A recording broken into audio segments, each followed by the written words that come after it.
Maswerteng hapon po 3D Lotto players. Narito na po ang mga numerong nanalo sa 3D Lotto 5pm result.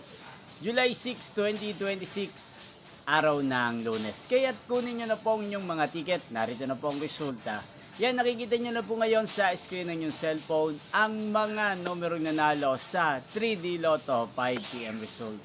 In exact order po yan. At kung maswerte namang natayaan nyo po ang mga numero niyan kanina, congrats po sa inyo. At narito naman po ang mga numerong nanalo sa 2D Lotto 5pm result.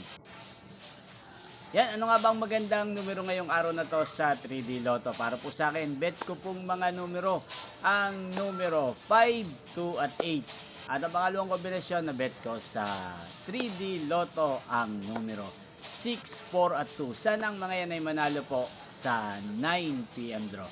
Inyo pong napanood ang resulta ng 3D Lotto sa channel na to, Roderick Hernandez TV.